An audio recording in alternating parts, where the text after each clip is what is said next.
Ateljee on minu jaoks eriline koht, püha paik, kus saan olla mina ise, ainult iseenda ja oma mõtetega.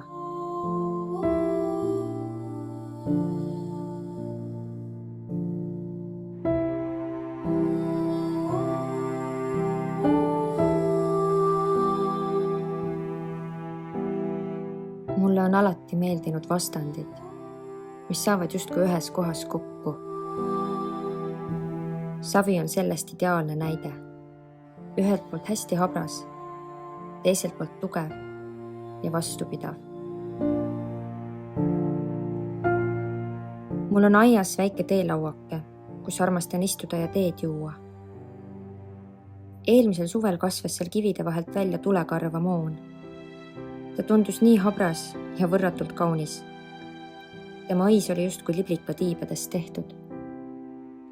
Ja ta õitses terve suve ja sügise. Pidas vastu kõik mereäärsed tormid. Habras ja tugev ühe korraga. Olin terve suve temasse armunud ja loodan, et ta tuleb ka sellel aastal.